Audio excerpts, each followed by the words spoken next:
Hi, everyone. Welcome. Welcome.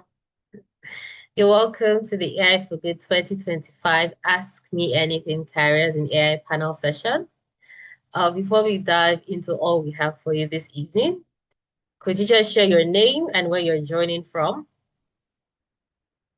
I know we have a number of our participants on the call, but then this is a broader call where we have more people joining in. So it's a good time to know each other, just have an idea where you're joining from. Welcome back, everyone. Welcome back. Yes, so if you could just share your name and where you're joining from while we give others a few more minutes to join.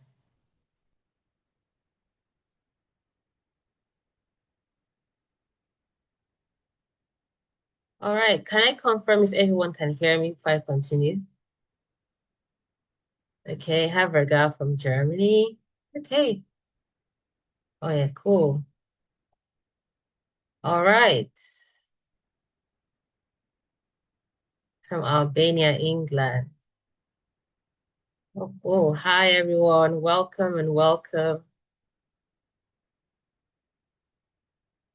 Okay. All right. So I think we can start now. Have a few more people joining in. Hi, everyone. Nice to have you on the call. My name is Shemi, and I'm a project manager here at Teens in AI. And today I'll be your host for the virtual panel session. So as I mentioned earlier, in case you're just joining, this is the AI for Good 2025 Ask Me Anything Careers in AI panel. If you haven't really heard about the AI for Good incubator or you're unsure of what this program is about, it's basically a 5-day long program that empowers youths between the ages of 12 and 19 to create impactful AI-driven projects that address real-world problems guided by sustainability-related UN SDGs. So with the support of our platinum partner, Sage, we aim to provide youths with tools and resources that help them dive into innovation and make a difference in their communities. So this is day 2 of the incubator program for this year, and it's been insightful and it's been an exciting experience for everyone so far. So today we're having the virtual panel session, and this session brings together experts and young voices to discuss and drive actionable opportunities for career conversations, accelerating diversity, equity, and inclusion in AI and technology. The goal for this session is to inspire meaningful change and broader participation. All right, so it's amazing and it's very exciting to have everyone join us this evening. I'm sure at the end of today, somebody's going to basically leave feeling more inspired and more enthusiastic about their journey into AI. Okay, so I'm just going to introduce our exciting panelists. We have amazing people joining us this evening, morning or afternoon, wherever you're joining from right now. So I'll basically introduce each and every one of them, as you might probably see from my screen right now. I'll start from Karen. Karen is a through innovation and thought leadership managing director and global research lead at Accenture. Karen has led a team of over 130 plus experts that explore consumer trends and market and technology disruptions and shapes perspectives on the future of industries in the age of AI. Her collaboration include the World Economic Forum, AI Transformation of Industries. She's a speaker and expert in consumer goods and retail. Then Ozioma. Ozioma is an experienced product designer and strategic transformation expert dedicated to crafting user-centered solutions that drive meaningful change. With a background in global consulting, system thinking, and purpose-driven innovation, she blends design with storytelling to inspire growth, impact, and action. She's passionate about faith and personal development. Ozioma shares insights that empower others to lead boldly, both in tech and in life. Now, Victoria. Victoria Sinel is a rising force in the UK tech sectors, recently completing a degree apprenticeship in digital and technology solutions at the Northeastern University, London, while working as a technical consultant at IBM, specializing in data science and AI. Victoria is also a dedicated advocate for diversity and inclusion, founding and leading both internal apprentice and women-focused communities within the IBM network. Her efforts have made her a finalist for Women of the Year Tech at the Women in Tech Excellence Awards and runner-up for Apprentice of the Year at the Target Jobs Award. Now to Ollie Groves. Ollie Groves is a graduate machine learning engineer where he has been instrumental in enhancing Sage's machine learning capabilities and helping take AI solutions to customers. Beyond his tech career, Ollie is passionate about DJing and brings creativity and rhythm to both music and machine learning. He loves merging their technical expertise with personal expression and encourages others to pursue innovation and personality. All right, everyone, with a round of applause and excitement, if you just say hi to our panelists. So nice to have you all join this evening. I hope you're all doing okay. Everyone is saying hi in the chat. All right, so right now, without wasting any time, we'll just dive into why we're here today. I'm sure there's so much information you guys are all going to share today on the call, and we're excited to hear it all. All right, so my first question for everyone, but I'll start with Karen, is AI is reshaping industries, education, and how we solve global challenges.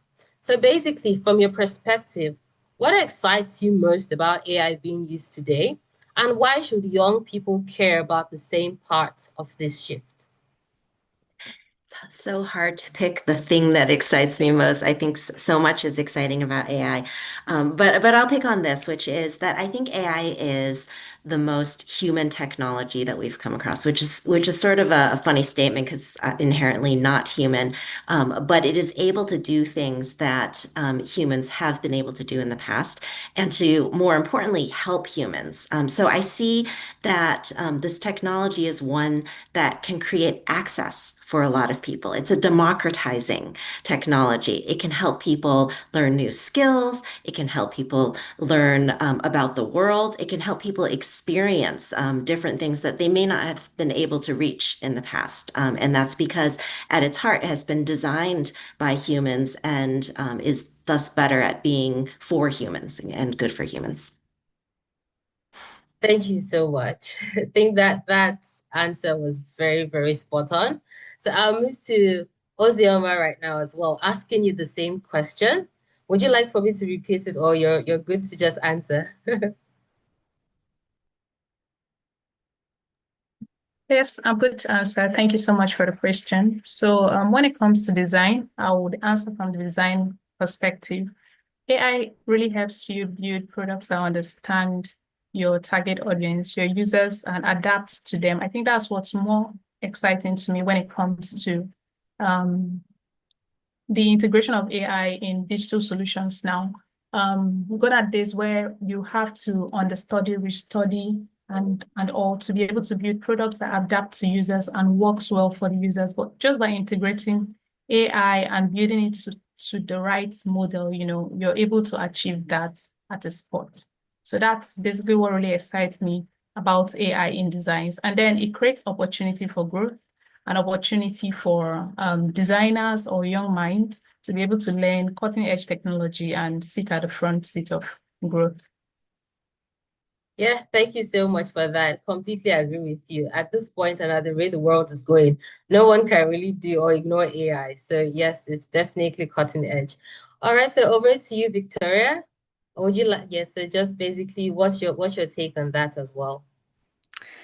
I think that, yeah, it's quite hard to talk about what's the most exciting part, because I think it generally as a topic is quite exciting. I think the potential of AI is most exciting for me. and especially in areas that will help society, and what we can do in those directions, because I think there's a lot more that can be done with it. And so for me, it's the potential of that. And also, as AI is becoming more integrated into our lives, how can we get the representation that we need in the industry to develop AI that is for the people, since it's being used by the people? And so I'm really excited by this new wave of like youthful technologists to get involved and start creating and innovating with AI. That's amazing. Thank you so much for that. So over to you, Ollie. So what's your take on how AI is reshaping industry's education and how we solve global challenges? Well, I think speaking from a software point of view, I think for me, the most exciting thing about AI is the creativity aspect and things in software where, you might be given a problem and it's completely up to you how you want to deal with it. And there's no sort of rules and regulations of what you should and shouldn't do. I think, at least for me, you can explore and adapt and, trial and error and things like that. And I think the creativity aspect of AI is probably the most exciting thing for me. And in terms of software, and especially working in Sage, we work with a lot of small businesses. And I think implementing AI in software not only allows them to save time, but also money. And I think, with small businesses, they might not have the manpower to do certain tasks. And I think with AI sort of being able to help them, complete everyday jobs, which they might not be able to do or afford to do without AI, I think it's a useful tool for people to use to sort of make their life easier. Thank you so much for that. And I really like the fact that you all took this question from different perspectives. So one thing I'd just like to throw out there again to ask is, why should young people really care about being a part of this shift? A lot of people, there's also the ethical part of AI where people feel like, oh no, AI is good, AI is, but you hear different things, but we can also agree that AI is here to stay. And you really cannot ignore the presence of what AI is doing right now in the world. So I'm just throwing this out there so any one of you can just really answer this. Why should young people really care about being a part of this shift? I don't mind starting. I think it follows on just a little bit from my previous answer, but I think currently where we stand, the technology industry is a very similar type of person in terms of the development cycle. It's very, very undiverse. It's extremely white, male oriented. And the problem comes in when you're building technology for the people, because if it's not built for the people, by the people, inherent bias occurs, and it can actually be more damaging, as we've seen in so many different examples, that technology can be more harmful accidentally when we don't have a wide variety of voices. And so I think it's really important that in future, as AI progresses, we've got more in the development, more people, a variety of people in the development cycle, because then it will just benefit society as a whole. And that's my kind of take on why young people should get more involved and represent you and your community so that you can go and help further. Yes, thank you very much. I love that perspective. Seems like Karen, you have something to add. I do. I couldn't agree more with what Victoria you just said. I think that up to now, there have been a really strong set of slanted voices that have participated in the building of AI. And each one of you who are on this call have a voice, right? We can all participate in making this something that is for us. If you think about AI is inherently trained by the data that's in it, let's put our own data in it to be representative of and built for us. I think I said before that this is the most human technology. That means that we have the ability to influence how we use it and what it becomes. We need to have our voice represented in that. Otherwise, it could go in these very dark, terrible directions, rather than something that we recognize we actually have control over and the ability to shape. Yes, I think that's so important. I like the fact that you also mentioned that we have control over it, you know? It's just like everything has a good and bad side. So it's up to us to make the best of what we have and use it for the greater good. So that's like one important thing we should all keep at the back of our mind. So thank you so much. So Oli and Ozioma, do you have any other thing to add before we move on? Okay, cool. I think Karen and Victoria did justice as well to answering that part. Thank you all so much. Okay, so right now I'll go now to a bit more personal questions about your background, and I'll just love for you to be as open as possible, sharing what you think is best without divulging too much, and then I should mention to the teams and participants that if you have the opportunity to ask them any questions at all at the end of their sessions, and they're happy to respond. Okay, so now, Karen, your background cuts across sustainability, finance, and innovation. What made you choose to focus on AI at Accenture, and how do you see transforming industries in the future? Sure. AI was a really personal thing for me for a lot of reasons. One, there was this narrative that was going on, if you read the news or if you just even talk to people, and where people were really worried about the impact of AI. They're like, AI is coming for my job, AI is going to replace me, AI is going to take over. And that's why I kind of said before that we can actually be in control of this. And I felt like as part of the work that I did, I needed to make sure that all of these diverse variety of voices were represented in that, so that even if I thought about the people that I worked with, we were together learning about AI as early as possible and in the context of our day-to-day work, so that we were part of the journey. The other side of it, as you mentioned, was sustainability. So I do a lot of work with the World Economic Forum and other parties, where the focus is on sustainability and creating this positive, good future for human beings and the planet and so on. And I saw AI as something that again, to that point about the democratization and the ability of human beings to use AI to learn, there's these new possibilities that made sustainability easier in some ways. So I'll use an example. I work a lot with food and beverage companies, and they themselves work with farmers who grow the crops that are the raw ingredients for these products.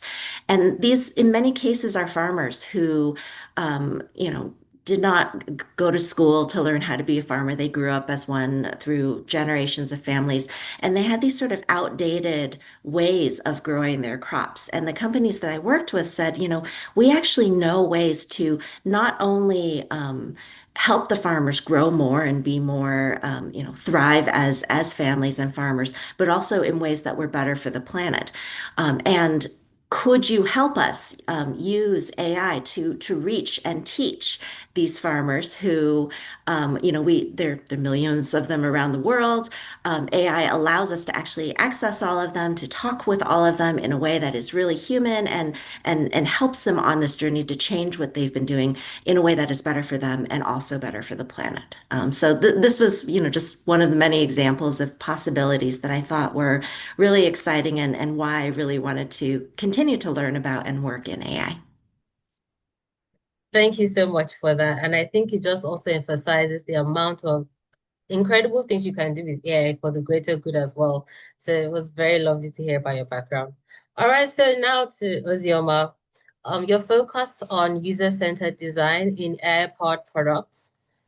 Rather, you focus on UI-centered design in AI-powered products. What excites you about combining design with AI, and why should teams consider this path?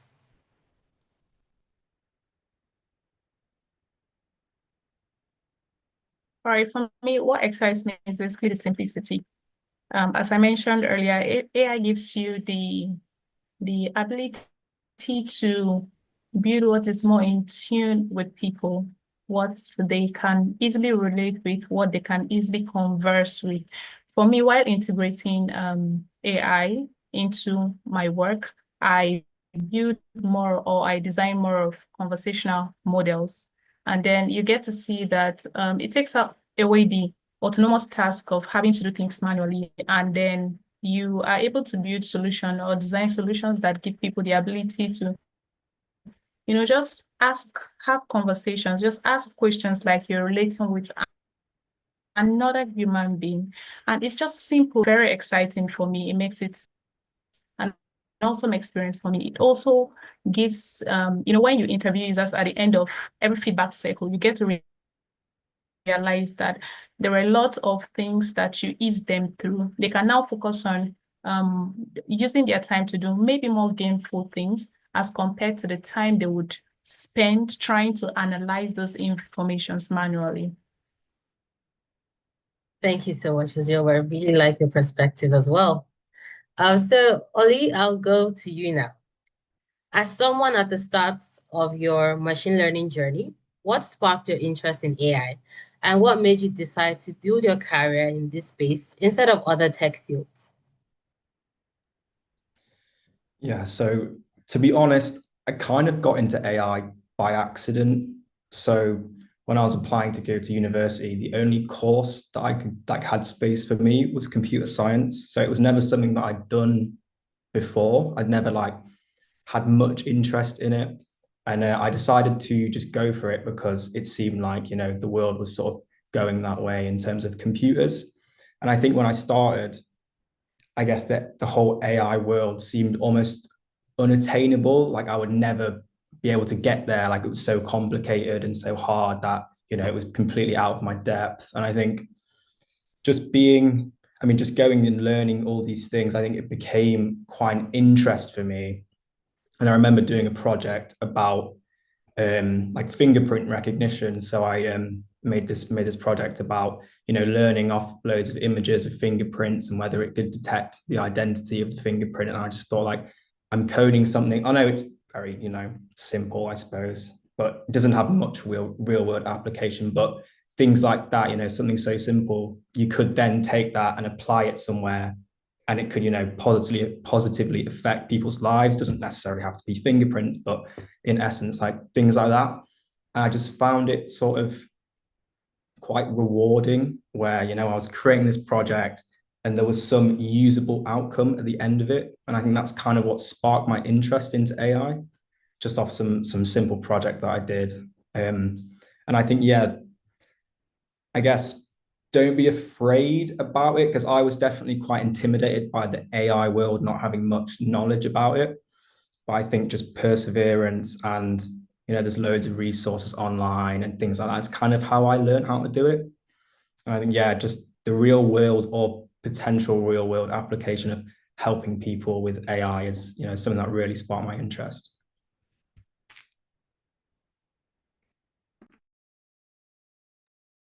Okay, didn't realize I was muted. So that's really great. Thank you so much for sharing that journey. And it's very possible most times we find ourselves in sectors that we didn't really think we'll find ourselves in. And just seeing how you were able to still make good of that. And now you are diving deeper into that field. It's really inspiring. Thank you so much for sharing. And now, Victoria, over to you. I think you've kind of answered it earlier, but then I'll just ask again. So what excites you most about the future of AI in general? And why do you think teens should just really consider exploring it as well? I'll talk about it from a slightly different angle this time, I think. I obviously work for a very big company and we have our internal tools and software. But something that really excites me about AI, technology in general, but AI also, is open source technology and community built and accessible technology. So much of my learning, because I did not come from a technical background when I joined my company and started my degree apprenticeship, so similar to Ollie. And so much of my learning was through open source, community development. And I think that's really exciting. It's something that I really enjoy about technology. And all the time there are things coming out that people have worked on as a personal project, a passion project, university project.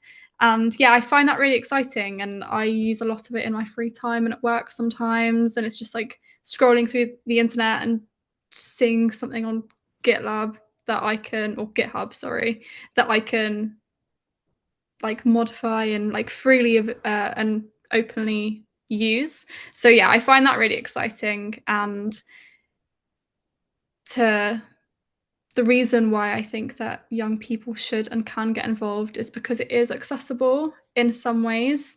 And yeah, not everything has to be like a really expensive paid for course or really expensive paid for tool that you can use. Like a lot of it can just be like monkey coding when you're just like sat in a dark room trying to figure out something and finding stuff off the internet. So yeah, I find that really exciting. And I think it could be very creative, like Ollie said in the last like one of the last questions. And yeah, it's like problem solving. It's a different creativity outlet. So yeah, that's why I find it exciting. And it's exciting to see what people produce and share. Thank you so much. I really appreciate the different angles everyone is coming from. We have different people as well on the call. Some of them are just really learning about AI for the first time. So I think this is pretty inspiring to know that there's just so much you can do beyond the technicality of it, like using it for social good, for community impact. There's just so much that can be done in this world of AI. So thank you so much for sharing those perspectives. So now I'll just ask generally, looking back, what's one piece of advice you wish someone had given you when you started out in tech or AI? And if you could maybe speak to someone like using that experience, if you knew if you had this earlier, you might have done maybe something better. So just looking back, what's that one piece of advice you wish you had sooner? Anyone is free to answer. Yeah. All right, I'll Right. take that one. Go ahead. Okay. Thank you very much. So it's very tempting to try to figure out things on your own. It's tempting to, after all of this, just jump on the internet, get the next course, and then you're trying to drill yourself. But there is a lot more you can do by collaborating with other people, by working with other people, by learning with other people. So if you have the opportunity to leverage on that, please go ahead. Don't try to, sit all by. That was something I personally struggled with. I tried to figure out a lot of things on my own. And it would have, when I started working with people, I realized that I was faster. Things that would have taken a lot of time, I achieved them faster compared to when I was trying to figure out everything by myself. Thank you so much for that, Karen. I know you're about to say something. I think for me, it was a matter of not being afraid of it. I never thought of myself as a technology person. It was not my background. While my company does focus a lot on technology, I was on the strategy side. So the tech was not for me, was what I always thought. And as it turns out, it's not true because we live in a world that is underpinned by and driven by technology, and technology is itself getting easier and easier. And so there was a lot of just trying it out on a day-to-day basis and realizing that it's not this separate thing. It's just a part of the world in which we live in. And you don't have to kind of self-define as a tech person or a techie to make it something that's actually really exciting, really fun, and really relevant to what you do. Thank you so much for that. I think even hearing that inspires me as a person, because this is the very like I'm diving into AI newly as well, and then before now I would have felt like it was this very out of reach field and not really knowing where exactly I could fit in. And once you dive into, you realize there's just so much that can be done and how you can really grow. And I like the fact that Ozioma, you mentioned about working with people. That's one thing that's we're really learning to do in the incubator. Work with teams, because you really don't know what you can do once you begin to work together and what you all can achieve when you begin to collaborate. If you don't ask, if you don't try, you don't know what you can do together or accomplish. So thank you for sharing your perspectives. Like I said, another question I have here is, what's the biggest myth or misconception about careers in AI that you'd like to clear up, if there's anyone at all? So I'm just throwing this out if anyone. All right, let me speak from my own perspective. So I think one of the biggest misconceptions about careers in AI is that you have to know how to code to be able to do that.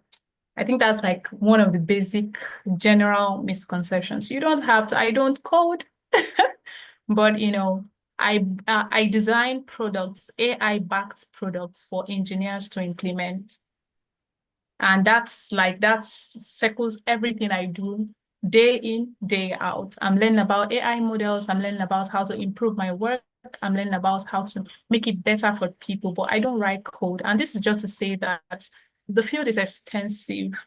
Some people would niche in the areas of programming. Some other people will niche in the areas of design. Some other people will niche in the areas of testing those products. So get to understand yourself, see what works best for you, and work in that area.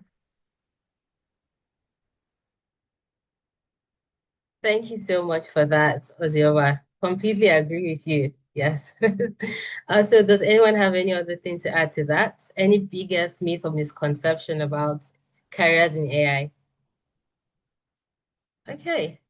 Seems like we're good. So I will just ask one more question before we now let the teens or participants ask their questions. If you have any questions, as I mentioned earlier, please feel free to drop them into the chat box. You have professionals here who are happy to answer any questions or misconceptions you might have had. So I'm sure a lot of you might have joined this program without clarity on how to probably fit into this world of AI. And you have people who are here on the call who can answer these questions and clarify these misconceptions or give you clarity. Or maybe someone might actually know what they want to do after this call. Because we've had a few people come in and literally ask, what do I study in uni? You know, like I'm sure we're all in that phase of self-discovery, and it never ends, if I'm really honest. So this is a really good time to ask questions from people who are happy, who have this experience, and they're really happy to give you feedback. Okay, so I would say one more is, what was your first real step into the world of AI and what drew you into it? I think everyone has kind of answered this one way or the other, but that in case there's anything you might have forgotten to mention, I think that would be really good. So I don't mind starting because my first step into AI wasn't really technical. And because I'm doing a technical role, I've had a bit of a strange journey. But I started in, I think I was like 16 or 17, being really interested in AI ethics. And so I did a research paper into the impact on society if our tech industry is not diverse. And so many things came out from that I thought were really problematic in the current society that we live in. And so I thought I really wanted to make a difference and be part of the change in the industry that will hopefully make a more equitable space to then develop for the wider population. And but I didn't have any technical background. I studied all like theoretical subjects like English, philosophy, and so I was very written, and I'd never done anything technical. And so I didn't go down a traditional university path. In the UK, they offer something called a degree apprenticeship, which means that you will work alongside studying at university, and the company that you work for will sponsor your degree. But it means that you're getting a bigger experience of learning in the sense that you're doing more hands-on. And so you've got like a balance between theoretical learning and hands-on. And so while I was also doing my studies, I was getting to really get practical and learn coding languages and data science techniques and just like a whole variety of things that I hadn't done previously. And that was my journey into AI. So it doesn't have to be from a traditional sense, getting into the industry. And like you can, as previously mentioned, you don't have to be a technical person to work in AI, and there's lots of different routes into it. So thank you so much. That was such a brilliant answer. Thank you very much for that, Victoria. Okay, so before we actually dive into the questions, would anyone like to add to that?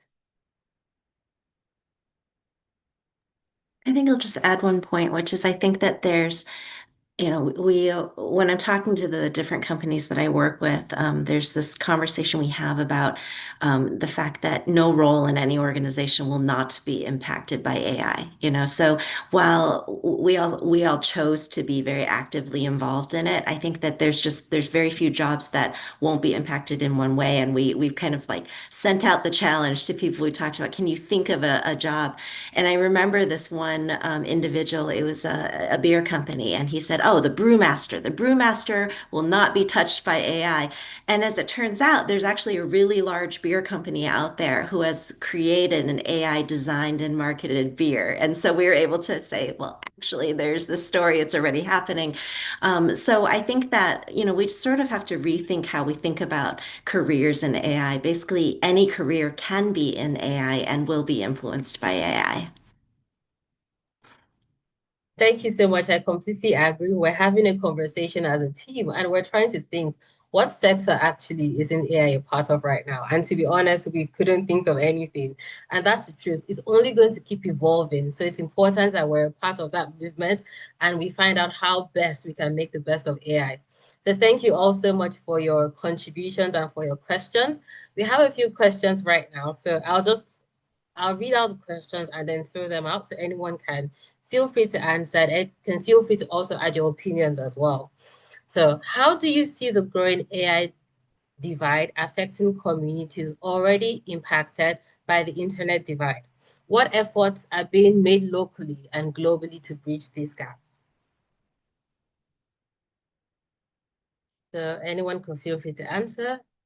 Or should I take it again? Okay, so I'll take the question again. How do you see the growing AI divide affecting communities already impacted by the internet divide? And what efforts are being made locally and globally to bridge this gap? So I can't speak to what efforts are being made, but I do think that it's a really, really important topic to have conversations about.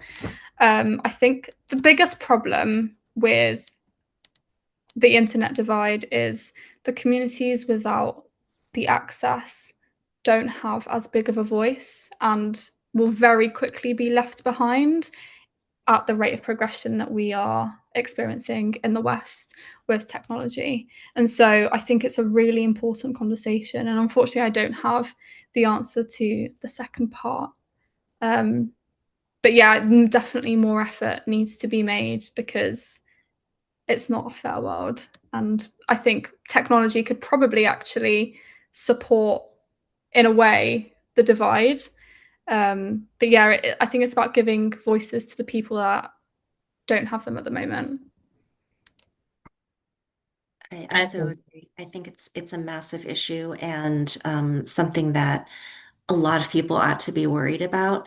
When we look at some of the things that people, organizations, governments have been doing, you can see that there are certain governments that are investing very heavily in it, and not just in, building their own AI prowess or capability, but actually investing in how do we look at the people who live in our country and build skills kind of universally through organized means, through the school systems as early as possible, et cetera. There are other governments that are, and this tends to happen more at the municipal level, so not countrywide, but in certain cities where they're investing in the internet hardware and infrastructure to provide, say, free internet for a town. But it's really spotty, and it's not happening in places that are most at risk, which makes it quite, as I said, quite a worry. Can I add back onto that? Yes. I'm actually wondering if, like, as part of this conversation, I don't know if anybody's familiar with Maslow's hierarchy of needs, but I'll just do a very brief synopsis. The bottom it's basically a pyramid of human needs to get to like self something. But basically, the very bottom of the pyramid is physiological needs. So that references like shelter, food, water, potentially sleep, but it's those things like basic human needs. And until those are met, you can't progress onto other things. And then above that comes like safety and security. And so I think in the current state of the world, we have so many places that, unfortunately, and it's really sad, and we need to do more of an effort to support this, but they don't have that bottom of the pyramid. And I think until that is resolved, the internet divide will not get resolved. So yeah, just an extra thought. Yes, thank you so much for that addition. I completely agree. It's like if the foundation itself is not strong, anything you're going to build up on that cannot stand. So food, shelter, clothing, those are the basic things, right? So yeah, I completely agree. Thank you so much for those contributions. We have a few more questions. So what are the most critical trade-offs in choosing between classical machine learning and deep learning for a real-world AI system? So I can take that again. What are the most critical trade-offs in choosing between classical machine learning and deep learning for a real-world AI system?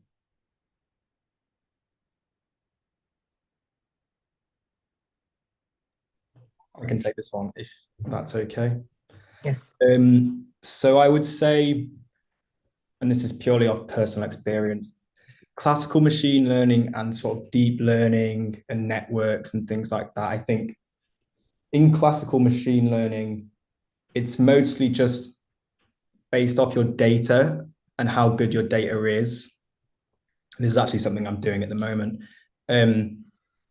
And then sort of your deep learning, your embeddings, and even sort of like your large language models and things like that. I think it provides a lot more context. So I think for classical machine learning, it's, I guess, cheaper and easier, but it doesn't provide context to what you're doing. It's purely just off numbers and words. And I think sort of deep learning, embeddings, LLMs and stuff it kind of takes, like, imagine if you were training a model off of a sentence. A classic machine learning model would take it word by word, but a deeper one would kind of take the whole sentence and the whole context and the whole meaning.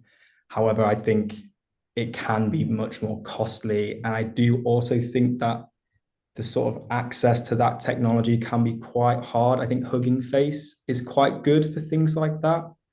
But I know, like, in my own sort of work and research, a lot of the models you either have to pay for or have some sort of licensing issue. So I think these big models are quite hard access to, so that could be an issue. But I think a lot of the classical machine learning stuff is free, open source, and quite cheap to run. If you're like, if you're just on your computer, I think it's a good one. If you're sort of doing personal projects, perhaps it's not as compute heavy. Thank you so much for that, Oli. Another question says, how can students build practical AI plus AI ethical skills and experience in high school? So the person says, in preparation to go into a degree or field involving AI ethics. Okay, so yeah, that's the question. Would you like for me to take it again, or it's fine? Okay. I can talk about what I did. I didn't go into a role in AI ethics, but that's where I started. And so I can just talk a little bit about what I was doing, because that was all I was really interested in when I was in school. And a lot of it was just personal research. I was lucky enough that my school offered like a research project, and we could pick any topic. And so that was what my topic was on. But there are also lots of panels. I'm not sure what location you're in, but I used spaces like Eventbrite, and I would go to like ethics panels just to absorb the learning through like a physical experience. So yeah, and I also studied philosophy, so there are, I'm sure, lots of like courses online. I know Harvard has a lot of free courses that you can do, which I think you can pay for at the end to get certification, but you don't have to. You can still run through the course and get the learning through that. But a lot of it, I think, is just research, and it's very like philosophical and writing, and yeah. Thank you so much for that. We're having more questions come in. Says AI is often thrown around as a buzzword, but I find it hard to understand how it actually works, especially how it compares to how our brain neurons function. With teacher bots and trainer, oh, lost that quickly. Give me a second.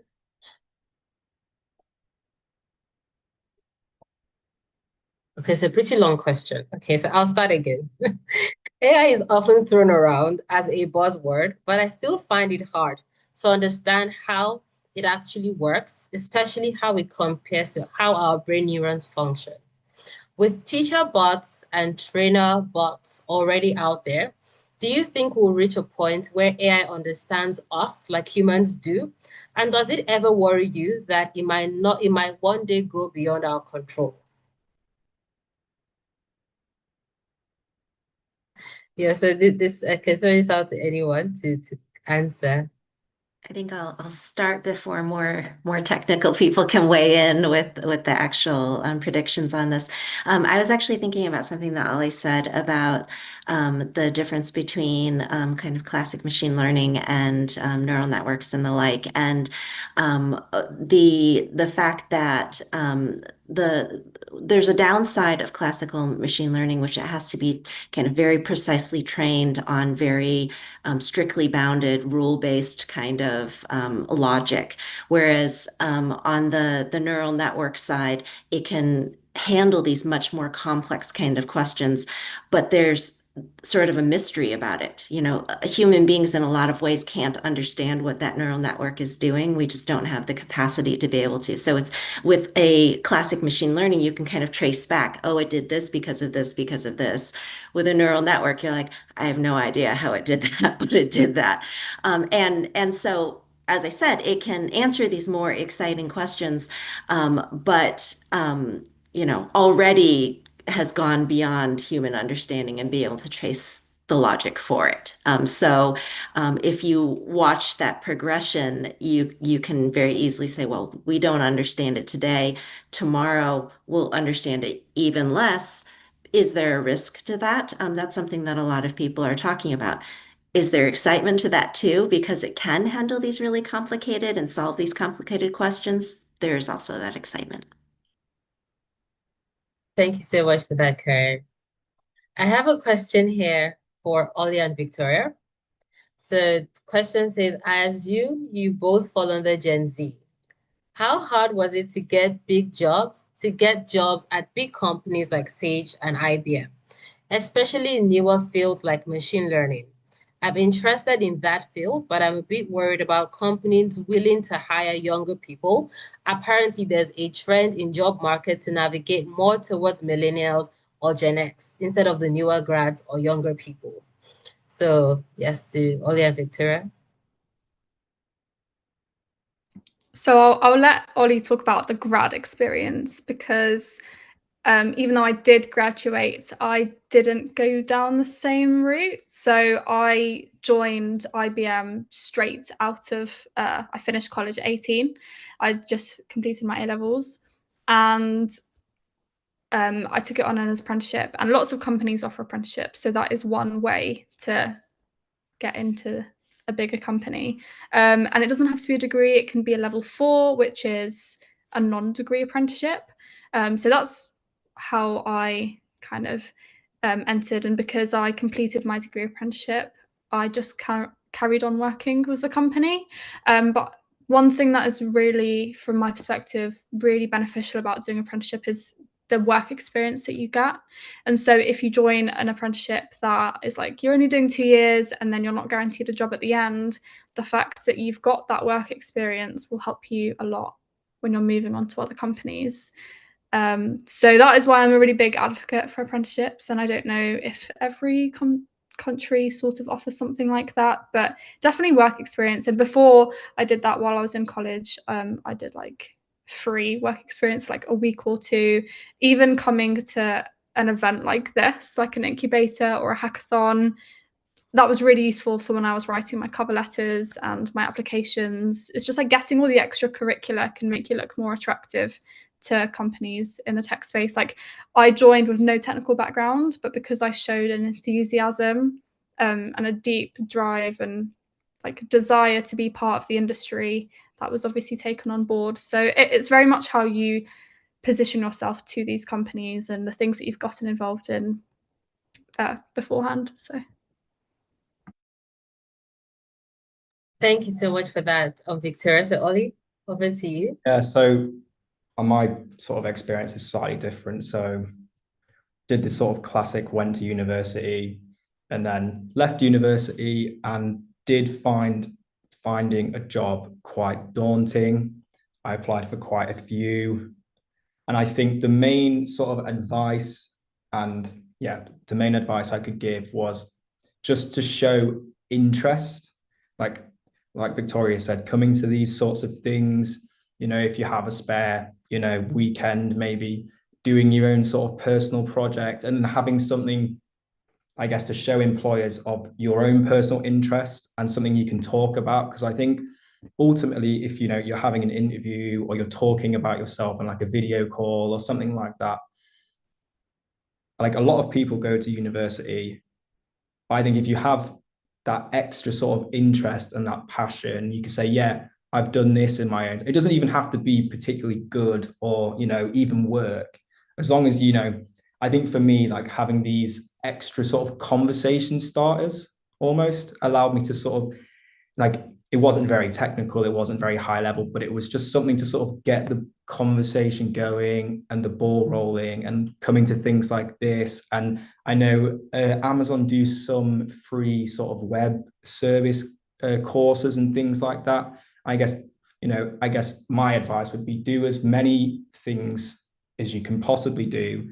Doesn't matter how good they are. It's just something to show your interest and your passion. And then it's also something to mention, like Victoria said, on a cover letter or in an interview or anything. I think just, I guess, expressing interest, no matter how good it is always going to look good for an employer.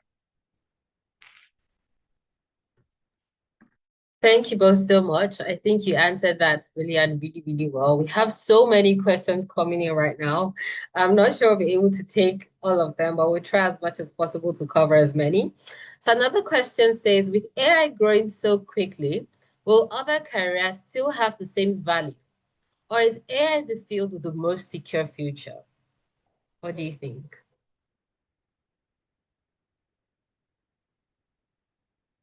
All right, let me go ahead with that one. So with the growth of AI, I do not think it renders other careers non-valuable, or does it stop the operations going on in other areas of life? However, we have to be open-minded. One of the things I would say is that everyone has to be open-minded at this point to learn how to make whatever they are doing at the moment or whatever career path they are going into work better, because that's why a lot of people feel threatened by AI.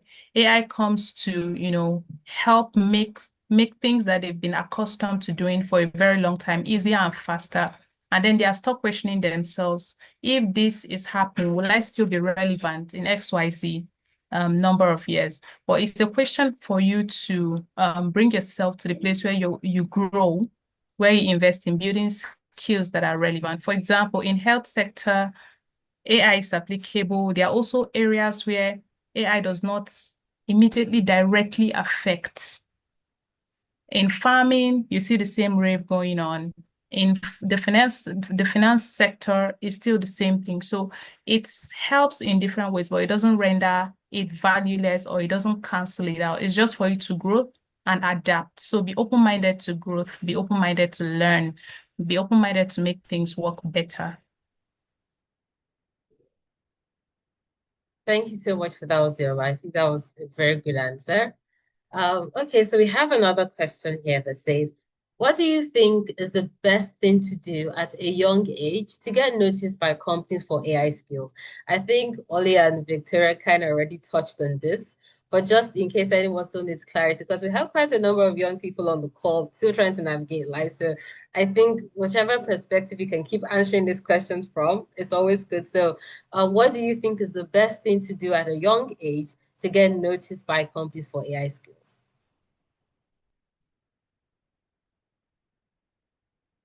Anyone? I can keep going with it. Yeah, like Elena said, hackathons. It was a really strong. I only say that because that's what I used in my CVs, and I also got a job offer from, well, an apprenticeship offer from Google. So there's obviously something that companies like about hackathons. So yeah, like anything that shows that you're doing more than the average person is so helpful. And even if that's you going, like, finding something online, an in-person event, something that you can talk about, then it will help you so much. Like, you need to have something a bit unique, something that's showing that you care and you're passionate. Like, again, I'll echo the same thing that I said. Like, I had no skills, genuinely no skills. So if you've already done courses, you're already ahead of where I was. But I just showed that I was passionate and enthusiastic, and people are receptive to that. And the thing is, you can't teach personality characteristics, drive, and motivation, but you can teach the skills. And I found that so many companies were really happy to, like, take me on board because I could grow into something. I think that point Victoria made about passion is really important, and I think there's kind of two ways you can demonstrate it. Hackathons and courses and such show up on your CV. So when they're doing the screen of your resume, that is what they will see, and so it's important to do things like that. And also, by the way, to recognize the other value of it, which is you meet a lot of people by going through that. You're building your own little community by participating in it, and that matters over the long term. I think the other side, though, is to not just do it as if it's this check mark activity, like, oh, I've filled in my CV with all of these things that I've done. You actually have to actually care about it. This is what comes out when you're talking to someone who's interviewing you, or as you're looking for a job, a position, whatever. Victoria, I think you're a really good example where this is something that was a passion for you. You cared about the implications of it and the role in the world, and that really comes through. Each of you need to find your own passion in it. What is it that you actually find fun and exciting and relevant and real to you? That's something that will come through as you speak about why you want to be in this path and choose a career in this area. Thank you so much. Right now, I'll be taking the final question for the evening. I probably hand over to Elena in case she has anything to say. But thank you all so much for answering these questions brilliantly. So the final question is, do you think the growth of AI and technology will damage the brain of small children in the future? I think that question is a very thoughtful and interesting one. I was conversing with a few of my friends, that was about a month ago, and we're talking about the concerns of the growing use of AI. We have people who have assignments, projects, and all. And the first point of action is not to think about how can I, do this or research on it, but to just go and outsource it to AI to do the work, and then you just come format and give to whoever your teacher is. And that's a bit scary. And why I love this question is because it makes us understand the intentionality in the use of AI. So it comes back to all of us. Before you make use of AI, we should look at AI as more of a tool that assists us to make things better, but not a tool that you outsource every single thing to. What that does is that it makes your brain less effective. You realize that things that you could do faster, things that would not trouble you before, you are finding it difficult to do those things because you've so accustomed yourself to outsourcing it all the time to AI. So I don't think it's something we should be afraid of, but something we should speak up about, something we should educate people about. AI is not bad, but also it doesn't mean you should just render your brain useless altogether because there's AI to help you.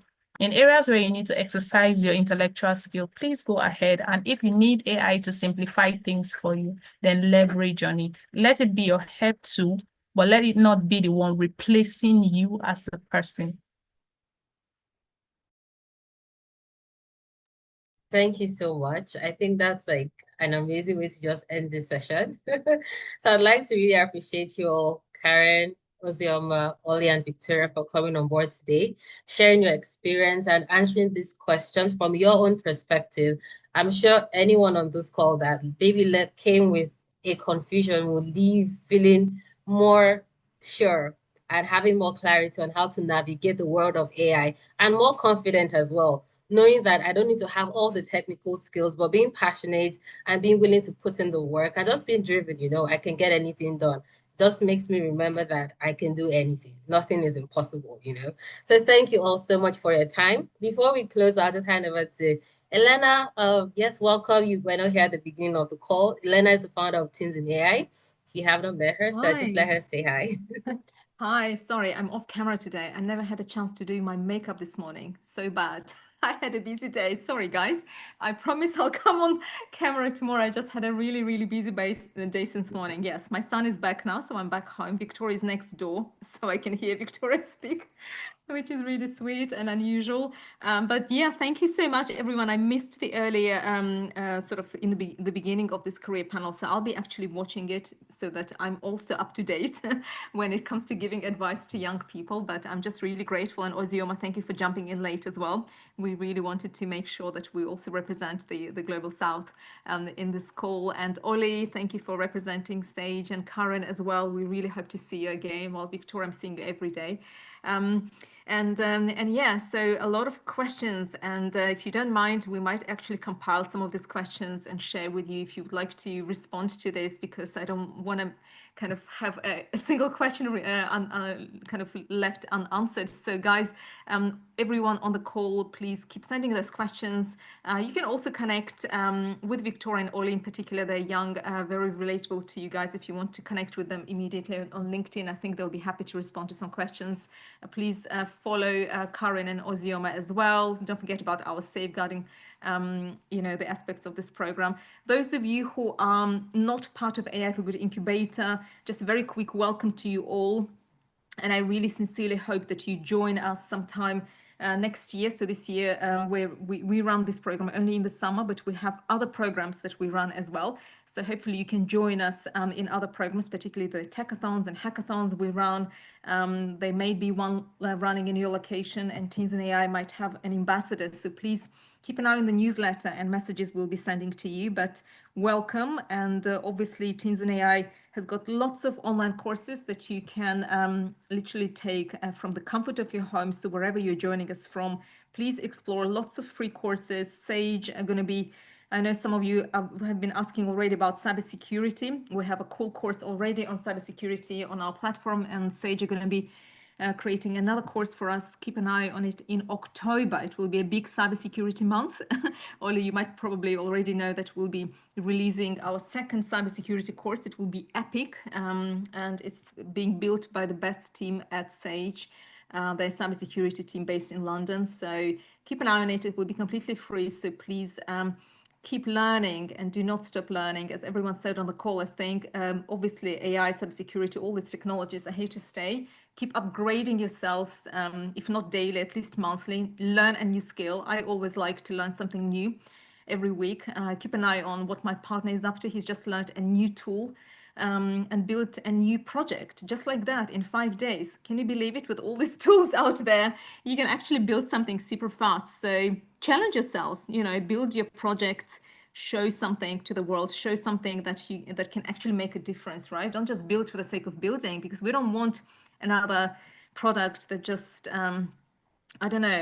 gets cats dancing or gets dogs turned into something else. This is not what we're talking about here, right? We're talking about changing the world. We're talking about products that actually make a difference, right? So try to focus on those, because those are going to be more impressive to the big companies like IBM and Google and whatnot than your cats and dogs dancing, right? We don't want to see those. Okay, they're fun to make and whatever, but try to build something that actually changes the world. And then every company will want you because they'll be like, wow, this kid already age 18 or 19 or 20 already built something really cool. Why shouldn't we have that person? They've already shown us the skills, right? So build something that means something to the world. That's all I will say. And I'll keep saying that, yes. So hopefully all those of you who have been on the call got inspired. So thank you very much. And I'll speak to you guys soon. I'll be in Discord, so if you need me, just tag me. But I promise I'm going to respond to all of the surveys. And but please, if you're in the user interview stage, you can find your users, you know where. If you're aiming at young people, speak to each other, right? But make sure you speak to real people, make it today, wherever you may be. But we want real insights, real data. And Ozioma has been looking at some projects already, right? Some really cool ideas. All right, so Shemi, you probably want to then wrap up day 2, right? We have a couple of things left for you guys. You need to, I think, complete your project roadmaps. And we have a cool TED Talk to show you here as well. All right, so Oli, Victoria, Ozioma, Karen, thank you. And we'll reconnect somewhere, no doubt. Okay. Thank you all for joining. Thank you again, Karen, Ozioma, Oli, and Victoria for joining this evening. Hi, everyone. Please stay back on the call. Those are the teens participating in the incubator. We'll be round